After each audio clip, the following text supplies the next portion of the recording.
திருச்சிற்றம்பலம். தினம் ஒரு திருமந்திரம். திருச்சிற்றம்பலம்.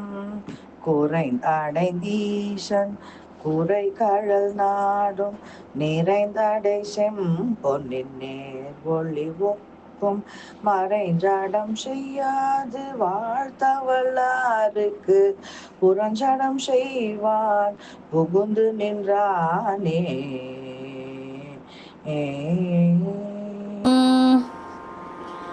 குறைந்தடைந்த ஈசன் குறைகழல் நாடும் என்ற பாடலை இப்பொழுது நாம் பார்க்க போகிறோம். தூய்மையான ஒளி நிறைந்த பொன்னை புடம் போட்டால் எப்படி இருக்கும்? பிரகாசமாக இருக்கும் அல்லவா?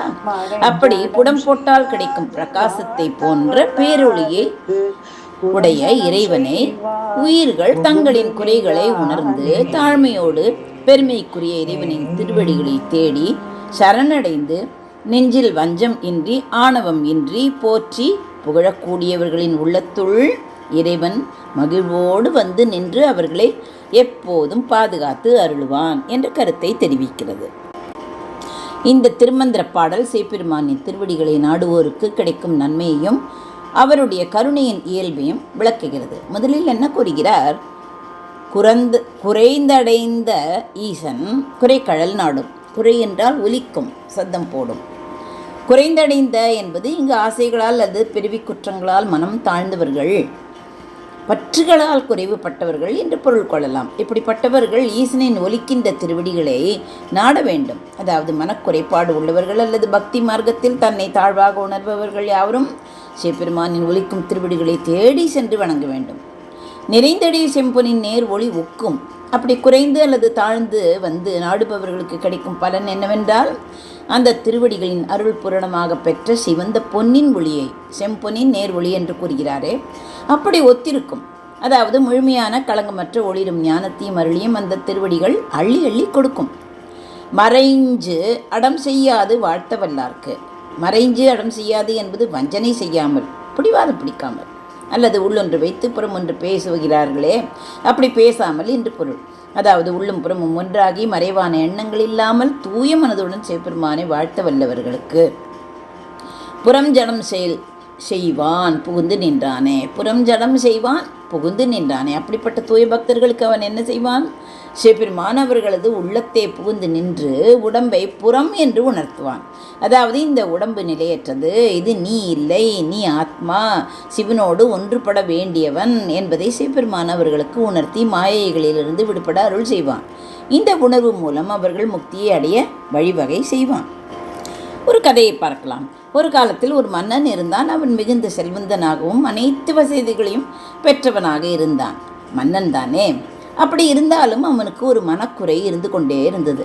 எவ்வளவு செல்வம் இருந்தாலும், எவ்வளவு அதிகாரம் இருந்தாலும், பிறப்பு என்ற சுழற்சியிலிருந்து தன்னால் விடுபட முடியவில்லையே என்ற ஏக்கம் அவனுக்குள் இருந்தது. அவன் பல ஞானிகளை கலந்து ஆலோசித்தான், பல தானங்கள் செய்தான். ஆனால் அவனது மனக்குறை நீங்கவே இல்லை. அவனுக்குள் இருந்த இந்த குறைந்தடைந்த நிலை அவனை வாட்டியது. ஒரு நாள் ஒரு துறவி அந்த நாட்டின் வழியாக சென்றார். மன்னன் அந்த துறவியை சந்தித்து தனது மனக்குறையை தெரிவித்து, நான் எப்படி இந்த நிலையற்ற வாழ்விலிருந்து விடுபடுவது, ஈசனின் அருளை எப்படி பெறுவது என்று கேட்டான். துறவி புன்னகைத்தார். மன்னா, ஈசன் எங்கும் நிறைந்தவர் என்று உனக்கு தெரிந்திருக்கும். ஆனால் அவரை நீ தூய உள்ளத்துடன் எந்த ஒரு எதிர்பார்ப்பும் இல்லாமல் அவருடைய திருவடிகளை நாட வேண்டும். உன் குறைகளை எண்ணி மனம் வருந்துவதை விடுத்து ஈசனின் கருணையை நினை. அதை நினைத்து அவரது குரல் ஒலியான திருவடிகளை தேடு. நீ எந்த வஞ்சனையும் இல்லாமல், மனதில் எந்த பிடிவாதமும் இல்லாமல் முழு மனதுடன் அவரை போற்று. அப்படி நீ செய்யும்போது என்ன ஆகும்? ஈசனின் அருள் உனக்கு சிவப்பு பொன் போன்ற பிரகாசமான ஒளியாக உனக்குள் பொங்கும். அவர் உன் உள்ளத்தில் நுழைந்து இந்த உடல் நிலையற்றது, இது நீ இல்லை என்பதை உனக்கு உணர்த்துவார். அப்போது நீ உலகப் பற்றுகளிலிருந்து விடுபட்டு உண்மையான ஆனந்த நிலையை அடைவாய் என்று கூறினார். மன்னன் துறவியின் வார்த்தைகளை கேட்டு தனது செல்வத்தையும் அதிகாரத்தையும் துறந்து ஒரு சாதாரண பக்தனைப் போல வாழத் தொடங்கினான்.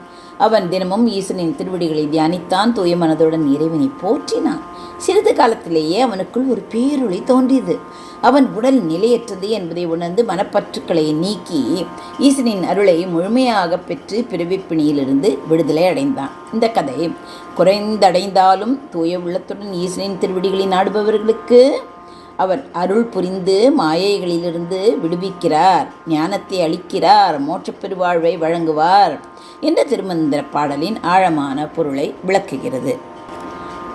குறைந்தடைந்த ஈசன் குறைகழல் நாடும் நிறைந்தடை செம்பொனின் நேர் ஒளி ஒக்கும் மறைஞ்சு அடம் செய்யாது வாழ்த்த வல்லார்க்கு புறம் ஜடம் செய்வான் புகுந்து நின்றானே. நன்றி, வணக்கம். உமா பாலசுப்ரமணியன்.